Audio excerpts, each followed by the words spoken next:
So this lesson is going to be on a Robert Johnson song called Hellhound on My Trail. And I've actually been asked to do this one for quite a while now, so it's nice to finally get to it. The song's in open tuning, and it'll just be in the key of E, so very little that you'll have to do tuning-wise or capo-wise.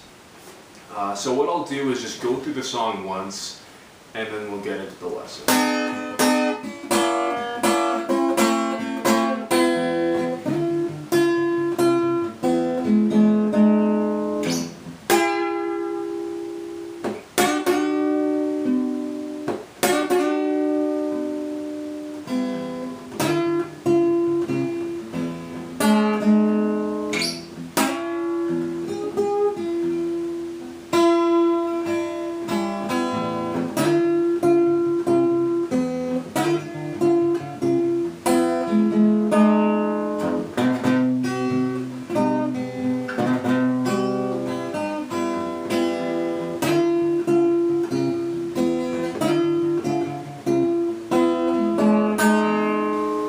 The beginning of Hellhound starts with a series of D7 shaped chords that just descend, starting off of the 4th fret. So just picture your typical D7 shape, but started off the 4th fret, and you'll only be dealing with the top 3 strings. And what you do is just pluck it a couple times at the 4th fret.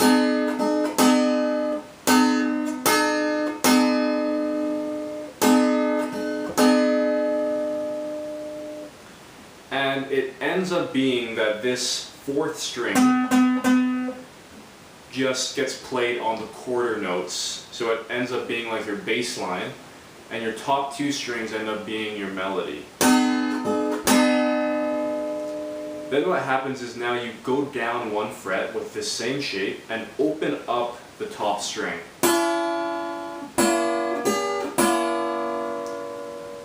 So on the upbeat, you've got an open top string, your first finger is still fretting the typical string, and still your 4th string is getting plucked only on the downbeats.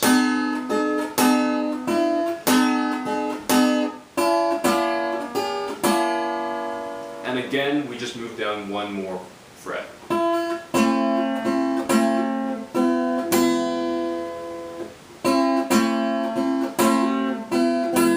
So really all you've got to do is use your ear and just figure out when you want to open and close that top string. So now you've got it open, close it, back to open, still open, now you close it. And so to finish it off, you'll just be plucking these top 2 strings open and your bottom string.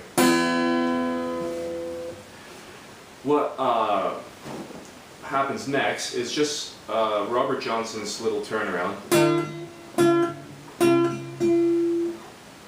And if you've seen any of my other videos on Robert Johnson, you'll probably know how to play this. But in case you don't, it's fretted at the 5th fret of the 5th string, with the 5th fret of the 2nd string fretted. And what you'll do is just descend down that bottom string while plucking that top string as a static note.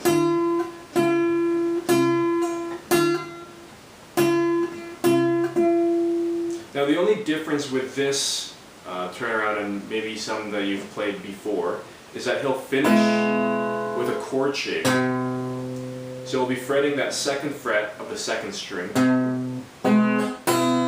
pluck the top 2 strings open, and be ready by already being in position to play the 1st fret of the 4th string. So as you can see, I've just got it fretted like this. I've got that major 3rd of the 4th string, 1st fret. But remember, we start with those top open strings, then pluck the 4th and 5th strings, then fret the 2nd fret of the 5th string, and then the 3rd.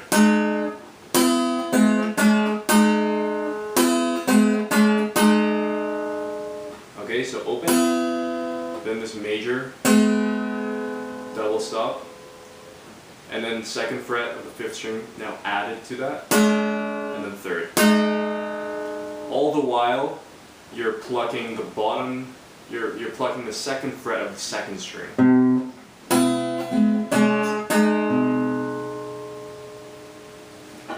Okay, so now getting into what he plays while he sings. When it comes to the first 4 bars of the blues, if we structure it that way, at least for the first chorus of the blues that he plays, the way he accompanies himself initially is with this little double stop. So this happens at the 8th fret of the 5th string, and then the 9th fret of the 4th string. So you got this minor double stop. And then what he'll do is play this double stop off of the 7th fret. Same strings, and they're both on the 7th fret. And then he'll kind of play at the 10th fret of the 3rd string.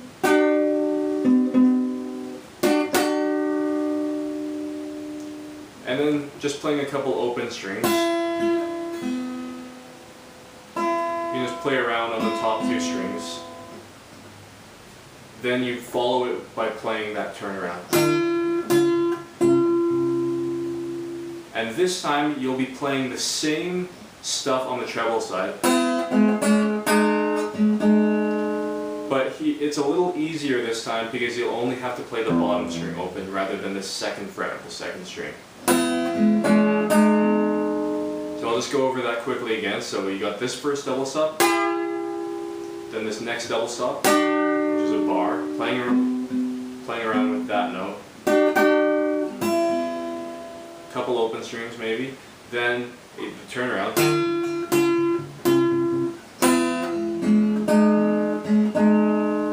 and he finishes it off in that way. Now note that you can kind of add on a little bit of a thing with the 2nd and 3rd fret of the 5th string.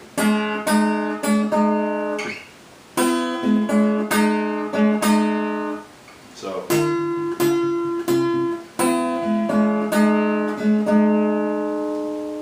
just to add a little bit of fanciness to it. Then what he does to get into the 4 chords, so as if we're playing the 5th bar of a structured blues, he just plays this stop, double stop I should say. So that'll be 5th fret of the 5th string, 6th fret of the 4th string. Then he'll kind of play around with the 9th fret of the 5th string. He might just bend it a little bit.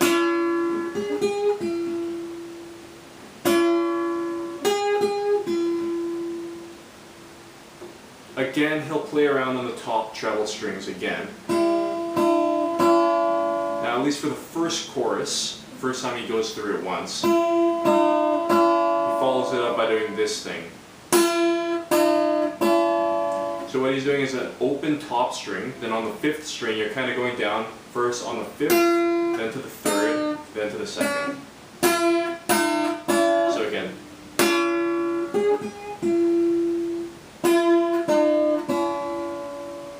And then going right back into the turnaround, this time playing it twice.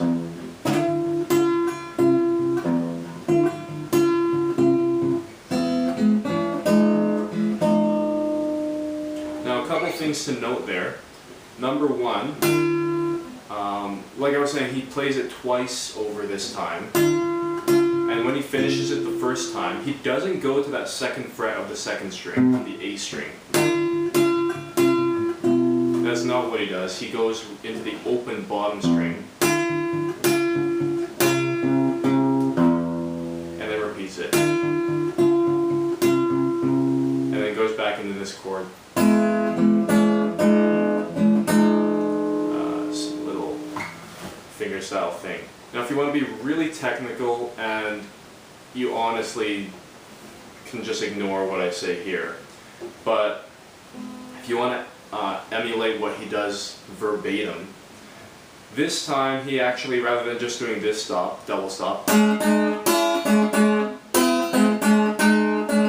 he adds in the bass note, or the octave root here. So instead of 2 notes, it's a 3-note chord. This is what we did before. This time, if you want to play what he plays verbatim, just add in the 2nd fret of the 3rd string. So this is what he does again, if you want to do exactly what he does.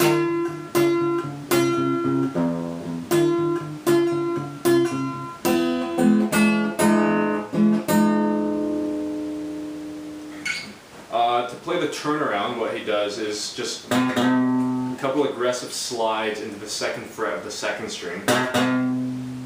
And then very faintly, and I didn't do it as faintly when I played it, but in the recording that he has, it's very faint what he does on the treble side. Something like that. Just a little bend on the 2nd fret of the top string. Maybe a little bend on the 3rd fret of the 5th string. And then open, something like that. And then again, a couple slides. And then plucking it open, bottom string open, right back into the turnaround, or into that descending bass line lick, again playing it twice.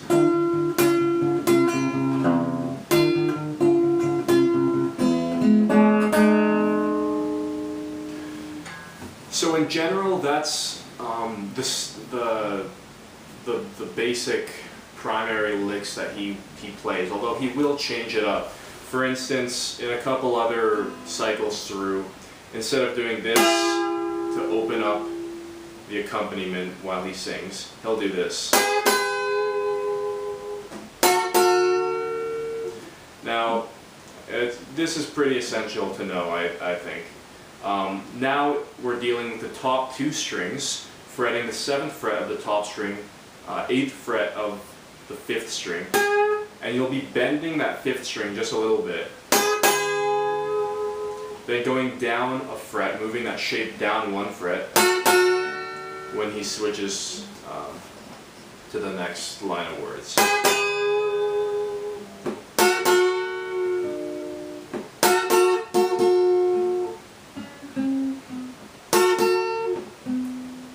That.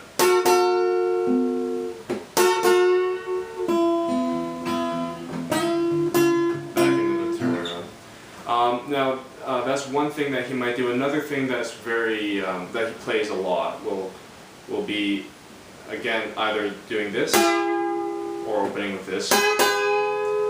But then he won't play a 2nd double stop. What he'll do is just go right into a little very subtle bass line, and I'll demonstrate that. So if I was to begin a chorus of Hellhound on My Trail, I might do this, or he might do this.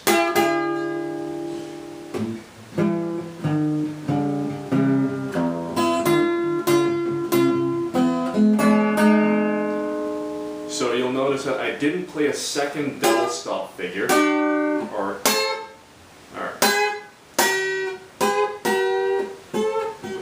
anyways, you get what I mean. What he does is goes and plays a very subtle bass line starting from the roots, 2nd fret of the 3rd string.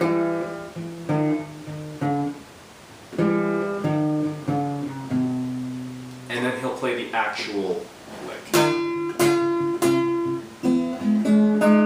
So I'll demonstrate one last time.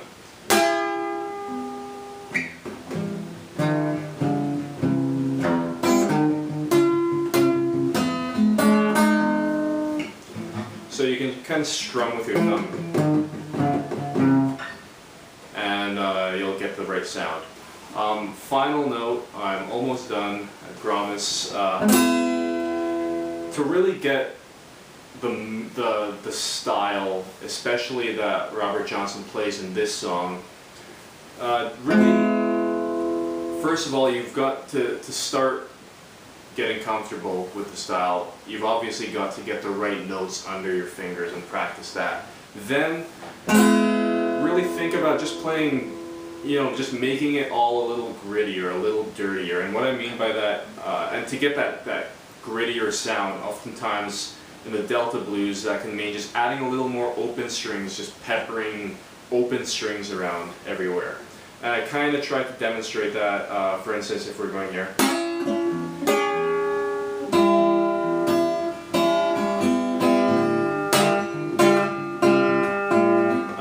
Bad example.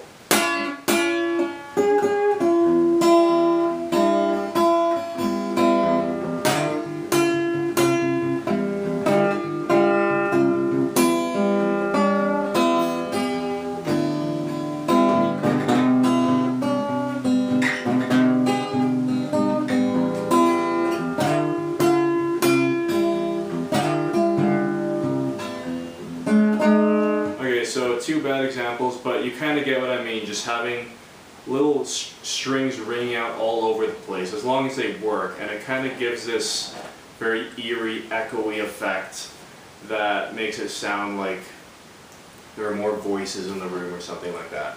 So I hope that helps you play this great Robert Johnson song. If you've got any questions, as always, just let me know. I'm always there to answer them. And yeah, thanks for watching.